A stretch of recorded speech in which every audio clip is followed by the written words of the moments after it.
अच्छा, last time हमने start किया था थर्मल एक्सपेंशन। थर्मल एक्सपेंशन के हवाले से थोड़ा सा जो है ना वो रिपीट कर लेते हैं इस चीज को। थर्मल एक्सपेंशन किस चीज को बोलते हैं? If any substance expanded by applying heat on it, that process is known as thermal expansion. There are two types of thermal expansion, जिसमें पहला जो ना टाइप हमने लीनियर एक्सपेंशन कहा था और दूसरा वॉल्यूम एक्सपेंशन। लीनियर एक्सपेंशन को हमने जो ना वो एक्सप्लेन ऑलरेडी किया हुआ है। इसको हम दोबारा जो ना देख लेते हैं कि क्या जो ना इसकी कंडीशन हमने जो ना बनाई थी। हमने कहा था कि जो ना डेल्टा एल मतलब चेंज ऑफ लेंथ जो है वो डायरेक्टली प्रोपोर्शनल है ओरिजिनल लेंथ से, और चेंज ऑफ लेंथ जो है वो डायरेक्टली प्रोपोर्शनल है किसके साथ? चेंज ऑफ टेम्परेचर के साथ। दोनों को कंबाइन किया और हमने एक जो है ना वो यहाँ से एक कांस्टेंट या कोफिशिएंट हमने निकाला, जिसको हमने अल्फा के साथ जो है ना शो किया, और इसको हमने क्या कहा? Coefficient of linear expansion. इसमें कुछ और जो है ना मजीद हमने चेंज की, जहाँ से हमने टोटल लेंथ जो है ना उसकी इक्वेशन भी फाइंड आउट की थी। अब हम आते हैं वॉल्यूम एक्सपेंशन पे। इसकी अगर जो है डेफिनेशन देखी जाए तो वॉल्यूम एक्सपेंशन में क्या है? If the expansion produce in volume of an object it is known as volume expansion. Simple जो ना उसी तरह है जिस तरह हमने कहा था कि जो ना वो लेंथ में जो ना चेंज आए, एक्सपेंशन आए। अब वॉल्यूम में चेंज आए तो उसको हम क्या कहेंगे? वॉल्यूम एक्सपेंशन कहेंगे। लीनियर एक्सपेंशन मतलब सिर्फ जो ना वो लेंथ में चेंज आए। वॉल्यूम एक्सपेंशन मतलब वॉल्यूम मतलब लेंथ, ब्रेथ और हाइट, तीनों चीजों में जो ना अगर चेंज आए। किस तरह? सपोज इसकी जो ना अगर ये फिगर देखी जाए तो इसमें देखिए लेंथ भी है, ब्रेथ भी है और इसकी हाइट भी है। मतलब तीन एक्सिस में तीन एक्सिस में जो ना कोई भी एक्सपेंशन प्रोड्यूस हो, तो ऐसी एक्सपेंशन को हम क्या कहते हैं? वॉल्यूम एक्सपेंशन बोलते हैं। इसमें हम क्या कहेंगे? उसी तरह जिस तरह लीनियर एक्सपेंशन में कहा हमने कि change of volume is directly proportional to the original volume. Again change of volume is directly proportional to the change of temperature. दोनों को कंबाइन किया इक्वेशंस को, प्रोपोर्शनलिटी दोनों के साथ आ गई। डेल्टा वी मतलब change of volume is directly proportional to original volume as well as change of temperature. Proportionality को खत्म किया हमने, एक कांस्टेंट दिया या कोफिशिएंट दिया जिसको हम बीटा के साथ शो कर रहे हैं। अगर बीटा की वैल्यू जो ना जहां से हम लेना चाहें तो वो क्या हो जाएगी? Beta is equals to delta V upon V naught delta T. Same जो ना इक्वेशंस के तरीके का से हम जो ना आ रहे हैं, जिस तरह हम लीनियर एक्सपेंशन में पढ़ा था उसी तरह जो ना हमने क्या इधर चेंज किया, लीनियर की जगह से वॉल्यूम चेंज किया है। और कोफिशिएंट को भी नाम एक अलग दिया बीटा के साथ, जिसको हम क्या कह रहे हैं? Coefficient of volume expansion. अगर यहाँ से हम इस चीज को जो है चेंज करें, डेल्टा वी को जिस तरह एल टी डेल्टा एल को हमने चेंज किया था उसी तरह हम जो है इसको चेंज कर सकते हैं, V T minus V naught upon V naught और डेल्टा टी। अब यहाँ से अगर V T minus V naught जो है ना वो अलग करें, वी नॉट और डेल्टा टी को बराबर की लेफ्ट साइड लेके जाए तो बीटा के साथ मल्टीप्लाई हो जाएगा। वी नॉट को बराबर के राइट साइड पे लेके जाते हैं, क्या हो जाएगा? V naught plus beta V naught और डेल्टा टी। अगर वी नॉट की वैल्यू जो है ना वो कॉमन निकाल लें तो क्या हो जाएगा? V T is equals to V naught bracket में 1, वी नॉट की जगह 1 आ जाएगा, प्लस की sign same, beta V naught जो है ना बाहर निकल गया और डेल्टा टी। उसी तरह जिस तरह एल टी मालूम किया था उसी तरह जो ना ये टोटल वॉल्यूम भी मालूम कर सकते हैं, उसकी इक्वेशन क्या होगी। तो वॉल्यूम एक्सपेंशन के हवाले से इसकी इक्वेशन ये है। अब एक और जो ना कंडीशन आती है कि show that beta is equals to 3 alpha. मतलब जो है ना बीटा क्या है? 3 टाइम्स ऑफ लीनियर एक्सपेंशन के बराबर है। Coefficient of volume expansion is equal to 3 times of coefficient of linear expansion. अगर वर्ड्स में लिखें या इस इक्वेशन फॉर्म में लिखें, दोनों की कंडीशन क्या होगी? वो इसी तरह होगी। Show that beta is equals to 3 alpha, जिसको हम क्या कह रहे हैं? Show that coefficient of volume expansion is equal to 3 times of coefficient of linear expansion। तो इस तरह जो ना वर्ड्स में भी लिख सकते हैं। इसके हवाले से हमने जो ना वॉल्यूम की बात की। सपोज एल जो ना वो कह रहे हैं लेंथ है, इसको हम एल के साथ शो कर रहे हैं। ब्रेथ इसकी जो है ना उसको भी एल के साथ शो कर रहे हैं। इसकी हाइट जो है ना इसको भी हम एल के साथ शो कर रहे हैं। डेल्टा वी अभी हमने जो ना इसको कहा कि V T minus V naught के बराबर है। वी टी अगर यहाँ से निकालना चाहें, यहाँ से वी टी निकालना चाहें तो वी नॉट को जो ना बराबर के लेफ्ट साइड पे लेके जाएं तो डेल्टा वी के साथ क्या हो जाएगा? ये माइनस की साइन प्लस के साथ चेंज हो जाएगा। तो वी टी की वैल्यू हम ये भी लिख सकते हैं delta V plus V naught. Delta L की अगर वैल्यू लिखना चाहे तो वो क्या किसके बराबर है? L T minus L not. ये ऑलरेडी हमने डिस्कस किया हुआ है। एल टी की वैल्यू अगर मालूम करना चाहें तो ये भी वैल्यू लिख सकते हैं, एल नॉट को बराबर के लेफ्ट साइड लेके जाएं, delta L plus L not हो जाएगा।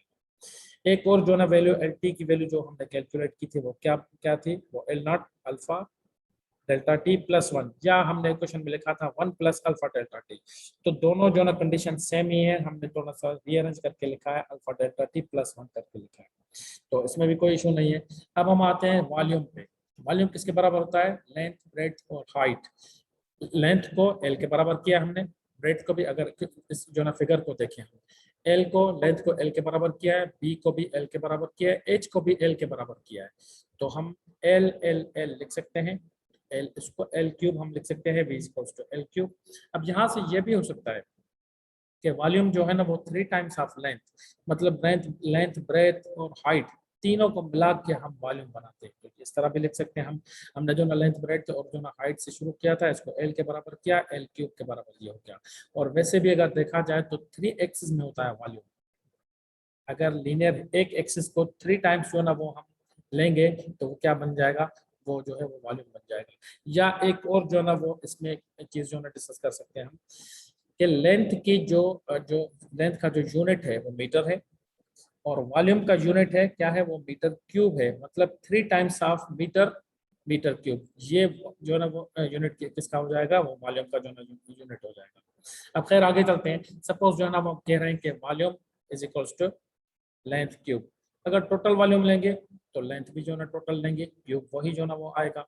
अब वीटी की वैल्यू जो ना हमने, वीटी की वैल्यू ये यहाँ पे लिखी है, देखें V T delta V plus V naught, L T की वैल्यू भी हमने ये लिखी है, L naught alpha delta T plus 1, तो दोनों की वैल्यूज जो ना पुट कर दी है, इसके ऊपर क्यूब है, तो अब इधर जो ना वो क्यूब का फार्मूला जो ना यूज करेंगे किस तरह, delta V plus V naught same is equals to L naught के ऊपर भी क्यूब है और इस ब्रैकेट के ऊपर भी क्यूब है, तो इस ब्रैकेट के ऊपर हमने क्यूब दे दिया, क्या हो जाएगा।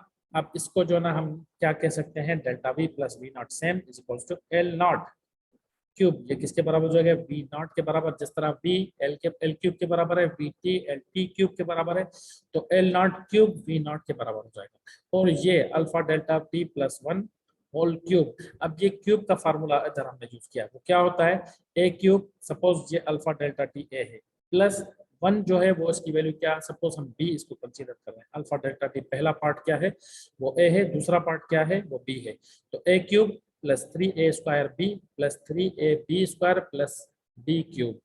अब अगर जो ना वो ए क्यूब लिखेंगे तो अल्फा डेल्टा टी दोनों के ऊपर क्यूब प्लस 3, और ए स्क्वायर बी, बी जब मल्टीप्लाई होगा तो 1 इसके साथ मल्टीप्लाई होगा, सेम ही आ जाएगा, plus 3a B square, alpha delta T A आएगा, बी का स्क्वायर 1 है तो 1 का स्क्वायर 1 ही आएगा, और plus B cube, B cube मतलब 1 है तो बी का क्यूब 1 के ऊपर क्यूब जो ना वो क्या हो जाएगा, 1 ही हो जाएगा। इसमें एक कंडीशन जो ना वो रखते हैं हम, alpha cube delta T cube plus alpha square delta T square, ये दोनों टर्म्स जो है ना वो क्या करते हैं, हम 0 के बराबर कर रहे हैं, और क्या इक्वेशन हमारे पास बचेगी, जब ये टर्म जो है ना वो 0 के बराबर हो जाएंगे तो क्या बचेगा, delta V plus V naught is equals to V naught और 3 अल्फा डेल्टा टी प्लस 1। देखिए अब यही चीज बड़ी है, delta T plus V naught same पड़ा हुआ है, plus is equals to V naught और 3 अल्फा डेल्टा टी प्लस 1। अब थोड़ा सा रीअरेंज हमने क्या किया है इसमें, इस वी नॉट को अंदर मल्टीप्लाई कर दिया हमने, 3 alpha delta T V naught plus V naught. अब ये वी नॉट प्लस का है, ये भी वी नॉट प्लस का है, दोनों जो ना वो क्या हो जाएंगे, एक दूसरे के साथ कैंसिल हो सकते हैं, या फिर एक और स्टेप बढ़ा के हम कह सकते हैं कि प्लस वी नॉट को बराबर लेफ्ट साइड लेके जाएं, या इस लेफ्ट वाले को राइट साइड पे लेके जाएं, तो साइन चेंज कर देंगे, तो ये जो ना वो साइन चेंज करने के बाद माइनस का हो जाएगा एक, तो दोनों में से दोनों को जो ना वो दोनों को जो ना इधर कैंसिल कर देते हैं, बाकी क्या बचेगा, delta V equals to 3 alpha delta T और वी नॉट। अब थोड़ा सा और जो ना उसको मजीद जो है ना उसको हम रीअरेंज करते हैं, 3 अल्फा सेम पड़ा हो, delta T upon into V naught, इसको बराबर के लेफ्ट साइड लेके जाएं, क्या बचेगा, delta V upon V naught delta T. अब अगर याद हो आपको प्रीवियस जो ना स्लाइड्स में, अभी जो आज जो अभी हमने जो ना डिस्कस किए हैं, बीटा की वैल्यू क्या हमने लिखी थी, delta V upon V naught delta T लिखा था हमने, तो इधर इसकी जगह बीटा लिख सकते हैं, beta is equals to 3 alpha हो जाएगा। तो हम कह सकते हैं कि जो हमें जो ना कहा गया था शुरू में कि जो ना show that beta is equals to 3 alpha, तो वो हमने कैलकुलेशन करके और इसको हमने जो ना वो प्रूव किया है beta is equals to 3 alpha के साथ, तो ये प्रूव हो गया यहाँ पे। अब आगे आते हैं हम, ये है टेम्परेचर। टेम्परेचर के हवाले से अगर हम देखें तो टेम्परेचर की डेफिनेशन अगर देखी जाए, द मेयर ऑफ कोल्डनेस और hotness of an object, the measure of coldness और hotness of an object, it is known as temperature. अब there are 3 scales of temperature. Temperature में कितनी स्केल्स होती हैं? 3 स्केल्स होती हैं। कौन कौन सी स्केल होती है? एक डिग्री सेंटीग्रेड होती है, वो कहाँ से शुरू होती है? यूजुअली हम जो है ना 0 से लेकर 100 तक इसको यूज करते हैं, लेकिन अगर इसकी मिनिमम जो है ना वो वैल्यू देखी जाए तो -273 है इसकी वैल्यू। उसके बाद है डिग्री फ़ारेनहाइट, इसमें भी यूजुअली 32 से 212 तक जाते हैं, जिसमें इंटरवल्स कितने होते हैं? 180। इसमें 0 से लेकर 100 तक जाएंगे, ऑफ कोर्स इसमें इंटरवल कितने होते हैं? 100 होंगे। अगर डिग्री फ़ारेनहाइट में अगर मिनिमम इसकी वैल्यू देखी जाए तो वो -460 जो है ना इसकी वैल्यू होगी। उसके बाद है हमारी एब्सोल्यूट स्केल, जिसको हम केल्विन के साथ शो करते हैं। इसकी यूजुअल स्केल क्या होती है? 200 से 273 से लेकर 373 तक। अगर इसकी मिनिमम वैल्यू देखी जाए तो 0 केल्विन होता है, जिसको हम क्या कहते हैं? 0 केल्विन, एब्सोल्यूट 0 भी कहते हैं, या इस स्केल को हम क्या कहते हैं? और एब्सोल्यूट स्केल, इस स्केल को क्या कहते हैं? एब्सोल्यूट स्केल भी बोलते हैं। तो 3 जो है ना वो स्केल्स हैं इसकी टेम्परेचर की। अब यहाँ पे टेम्परेचर के हवाले से उसकी डेफिनेशन देखिए, इसकी जो है वो 3 जो है स्केल्स देखिए। अब कन्वर्जन फार्मूला क्या है इसका? सपोज डिग्री सेंटीग्रेड से फ़ारेनहाइट में आना है या फ़ारेनहाइट से डिग्री सेंटीग्रेड में आना है, तो ये फार्मूला है हमारे पास, ये जनरल एक फार्मूला है। इसमें क्या होगा? अब इसी जो है वो फार्मूला से क्या हो जाएगा? डिग्री फ़ारेनहाइट में अगर हमें आना है तो इसको जो है रीअरेंज कर लेंगे, तो ये क्या बन जाएगा? 9/5 डिग्री सेंटीग्रेड प्लस 32। अगर डिग्री सेंटीग्रेड से जो है फ़ारेनहाइट की वैल्यू मिली हुई है हमारे पास और डिग्री सेंटीग्रेड में चेंज करना है तो ये फार्मूला यूज करेंगे। अगर डिग्री सेंटीग्रेड में वैल्यू मिली हुई है, डिग्री फ़ारेनहाइट में चेंज करना है तो ये फार्मूला यूज करेंगे। एक और जो है ना वो कंडीशन भी है कि केल्विन में अगर जो है ना वो चेंज करना हो, डिग्री सेंटीग्रेड हमें मिला हो, केल्विन में चेंज करना है तो डिग्री सेंटीग्रेड की वैल्यू जो भी मिली हुई है इसमें +273 कर देंगे तो केल्विन में जो है ना कन्वर्ट हो जाएगा। तो इस तरह ये जो ना कन्वर्जन है। अब यूजुअली हम ये कहते हैं कि जब हम जो है ना वो थर्मोडायनामिक्स के हवाले से, टेम्परेचर के हवाले से हम जो है ना वो बात करते हैं या थर्मोडायनामिक्स की बात करें तो उसमें मोस्टली हम जो है ना वो जब गैसेस की बात करते हैं या number of molecules, number of moles की, तो 4 चीजें हमारे पास जो है ना इंपॉर्टेंट होती है। उसका प्रेशर, वॉल्यूम, टेम्परेचर और एन क्या कह रहे हैं हम? Number of molecules. एन जो है ना वो क्या कह रहे हैं? नंबर ऑफ मॉलिक्यूल्स हम कह रहे हैं। और एन कैपिटल जो है ना वो किसके बराबर है? एन और एन ए के बराबर। एन क्या है? Number of moles, into N A क्या है? Avogadro's number. ये चीजें जो है ना आपके जहन में हो, प्रेशर होगा, वॉल्यूम होगा, टेम्परेचर होगा और नंबर ऑफ मॉलिक्यूल्स होंगे। और ये 4 चीजें जो है ना वो मोस्टली जो है ना हम चीजों में जो है ना वो थर्मोडायनामिक्स में या गैसेस के हवाले से हम जो है ना वो ये डिस्कस करते हैं। इसमें हम आते हैं बॉयल्स लॉ में। बॉयल्स लॉ के हवाले से इसमें अगर डेफिनेशन इसकी देखी जाए तो इसकी जो है डेफिनेशन क्या है? इसकी डेफिनेशन है volume of a gas is inversely proportional to pressure of that gas. मतलब वॉल्यूम क्या होगा? जब वॉल्यूम बढ़ाएंगे तो उसका जो है वो प्रेशर डिक्रीज हो जाएगा, अगर प्रेशर जो ना बढ़ाएंगे तो उसका वॉल्यूम डिक्रीज हो जाएगा। मतलब एक दूसरे के साथ क्या है? इनवर्सली प्रोपोर्शनल है। तो क्या लिख रहे हैं हम? Volume is inversely proportional to 1/P, मतलब प्रेशर के साथ इनवर्सली प्रोपोर्शनल है। टी एंड एन, टी क्या था? टेम्परेचर, एन क्या है? Number of molecules. ये दोनों इसमें जो ना क्या होंगे? वो कांस्टेंट होंगे। अगर प्रोपोर्शनलिटी की जो ना वो साइन खत्म करेंगे तो कोई ना कांस्टेंट देंगे, 1/P हो जाएगा। अगर इस इक्वेशन को थोड़ा सा रीअरेंज करें तो ये क्या हो जाएगा? PV is equals to constant के बराबर हो जाएगा। अगर इसका ग्राफ देखें तो देखिए P की वैल्यू जो ना वो क्या कर रहे हैं हम? 1 2 3 लिखा है हमने। अगर प्रेशर को बढ़ा रहे हैं हम, इधर पहले पॉइंट पे क्या था? वॉल्यूम सपोज जो ना वो 3 पॉइंट पे था, पहले पॉइंट प्रेशर जो ना अगर 1 है, प्रेशर अगर 2 कर दिया हमने तो देखिए ग्राफ जो है डिक्रीज जो है पॉइंट में आ रहा है। जैसे जैसे प्रेशर बढ़ाते जाएंगे तो वॉल्यूम क्या हो रहा है? वो डिक्रीज होता जा रहा है। तो हम कह रहे हैं कि इसने क्या कहा? बॉयल ने जो ना वो क्या कहा कि वॉल्यूम और प्रेशर जो ना वो, वॉल्यूम क्या है? प्रेशर के साथ वो इनवर्सली प्रोपोर्शनल है। तो ये है हमारा बॉयल्स लॉ। अगर 2 प्रेशर मिले हुए हैं और 2 वॉल्यूम मिले हुए हैं तो उसमें क्या कह सकते हैं? P1 V1 is equals to P2 V2। If we have initial and final conditions then we will use this formula। मतलब इनिशियल और फाइनल कंडीशन मिली होंगी तो कुछ इस तरह हम जो है लिख सकते हैं, इक्वेशन या फार्मूला इस तरह कुछ लिख सकते हैं। उसके बाद हम कह सकते हैं कि if a gas cylinder having movable piston, suppose piston moves upward means volume increases and pressure decreases and vice versa। मतलब जैसे ही जो ना हम जो ना इसका पिस्टन जो ना कोई एक सिस्टम है जिसके ऊपर एक ढक्कन या कोई ऐसी चीज जो ना वो लगी हुई है जिसको हम मूव कर सकते हैं। उस जो ना वो पिस्टन को जो ना जैसे ही मूव करेंगे तो उस जो ना वो गैस का या उस जो ना वो सिलेंडर के अंदर जो क्या भी कोई भी चीज हवा पड़ी हुई है, कोई गैस पड़ी हुई है, तो वो क्या होगा, उसका वॉल्यूम जो ना वो बढ़ता जाएगा। जैसे जैसे वॉल्यूम बढ़ेगा तो उसका प्रेशर क्या होगा, वो डिक्रीज होता जाएगा। उसके बाद है Charles law, volume of a gas is directly proportional to the temperature. Volume of a gas is directly proportional to the temperature. अब चार्ल्स लॉ ने क्या कहा, वॉल्यूम जो है वो टेम्परेचर के साथ क्या है, वो डायरेक्टली प्रोपोर्शनल है। तो volume is directly proportional to the temperature, pressure and N number of molecules are constant. Proportionality की साइन को खत्म करेंगे, कांस्टेंट देंगे। अगर टी को रीअरेंज करेंगे इस इक्वेशन को, क्या हो जाएगा, v upon T is equals to constant. अगर इनिशियल अच्छा इसका पहले जो ना ग्राफ अगर देख लें हम, तो जैसे जैसे टेम्परेचर देके बढ़ाते जा रहे हैं तो वॉल्यूम भी बढ़ रहा है, अगर वॉल्यूम को बढ़ाते जा रहे हैं तो टेम्परेचर भी बढ़ रहा है। तो मतलब ये दोनों क्या है, एक दूसरे के साथ डायरेक्टली प्रोपोर्शनल है। अगर इनिशियल फाइनल कंडीशंस मिली हो, v1 upon t1 is equals to v2 upon t2 लिख सकते हैं इस तरह। अच्छा, इसमें हम कह सकते हैं if a gas cylinder having movable piston, वही कंडीशन हम कह रहे हैं, if we increase temperature then by piston volume will be increased and vice versa। जैसे ही हम किसी चीज को जो ना वो हीट अप करते हैं, तो अगर उसका ढक्कन जो ना उसके ऊपर दिया गया या उसको कोई सील जो ना वो है, वो कोशिश ये करेगा गर्म होने के बाद वो उसको जो ना वो क्या करेगा, उस ढक्कन को ऊपर धकेलने की कोशिश करेगा। मतलब उसको अब वॉल्यूम ज्यादा चाहिए। अगर मूवेबल पिस्टन होगा, वो ढक्कन उसका जो ना वो मूवेबल होगा, तो वो क्या करेगा, उस ढक्कन को आहिस्ता आहिस्ता ऊपर की तरफ जो ना धकेलना शुरू करेगा, मतलब वॉल्यूम को बढ़ाने की कोशिश करेगा। तो क्या होता है, टेम्परेचर जैसे ही बढ़ाएंगे तो वॉल्यूम जो है वो बढ़ता जाएगा। उसके बाद है एवोगैड्रोस लॉ। इसकी अगर डेफिनेशन देखी जाए तो equal volume of gases contains same number of molecules. Equal volume of gas contains same number of molecules if pressure and temperature keeping constant.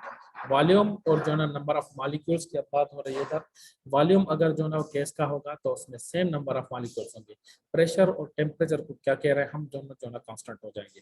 इसमें क्या हो जाएगा, इसमें एक और कंडीशन जो ना वो देख रहे हैं हम, for given mass of ideal gas the volume and amount से मुराद यह है कि moles of gas are directly proportional if temperature and pressure are constant.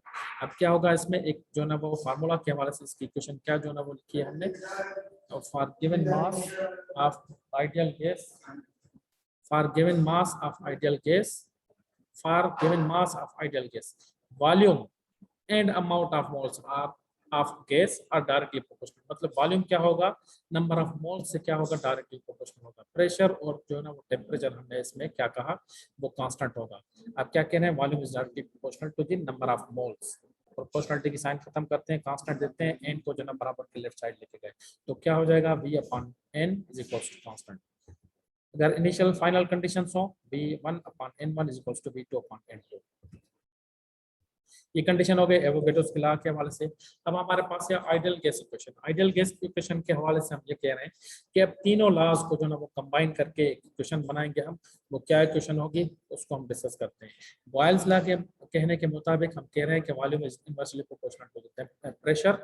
वो इक्वेशन नंबर 1 कह रहे हैं इसको। चार्ल्स लॉ के मुताबिक हमने कहा कि volume is directly proportional to the temperature, इसको इक्वेशन नंबर 2 कह रहे हैं। एवोगैड्रोस लॉ के मुताबिक हम कह रहे हैं कि volume is directly proportional to the number of moles, equation number 3 कह रहे हैं। अब तीनों कंडीशंस में वॉल्यूम आ रहा है।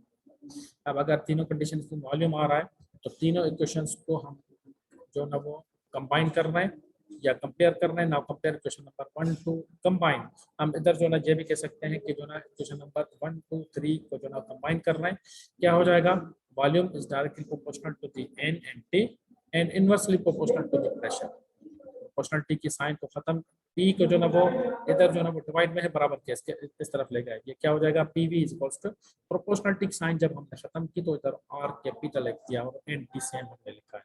अब r क्या है, ये इसको हम कह रहे हैं कि यूनिवर्सल गैस कांस्टेंट है। इसकी वैल्यू क्या है, 8.314 जूल पर मोल केल्विन। इसकी वैल्यू ये है और यूनिवर्सल गैस कांस्टेंट है ये।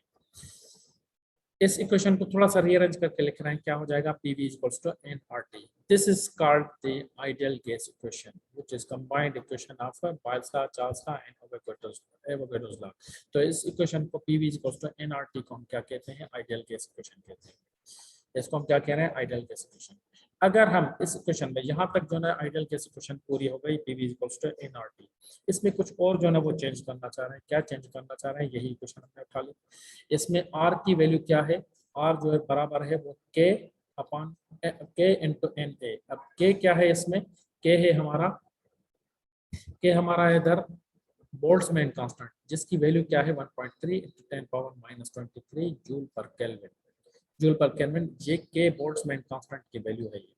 अगर R और N जो है ना वो हमने ऑलरेडी जो है ना वो प्रीवियस में जो है ना वो स्लाइड में जो डिस्कस किया है, N is equal to N और NA के बराबर है. अगर N की वैल्यू यहाँ से निकालना चाहें तो N अपॉन NA हो जाएगा. अब अगर ये वैल्यूज हम इधर पुट करें, PV same is equal to N की वैल्यू N अपॉन NA लिखा हमने, R की जगह क्या लिखा हमने, K और NA लिखा है इधर, K और NA लिखा. NA के साथ जो है ना वो कट कर सकते हैं. ये क्या हो जाएगा हमारा, PV is equal to NKT हो जाएगा, NKT हो जाएगा. तो हम इस जो है ना वो आइडियल गैस इक्वेशन को एक और फॉर्म में जो है ना इस तरह भी लिख सकते हैं, PV is equal to NKT. तो इसको हम क्या कहते हैं, आइडियल गैस इक्वेशन कहते हैं. लेकिन इसका अल्टरनेट फॉर्म, मतलब इसको चेंज करके एक और फॉर्म में जब हमने लिखा है इसको, तो PV is equal to NKT हो गया. तो इसका अल्टरनेट फॉर्म इसको कह सकते हैं.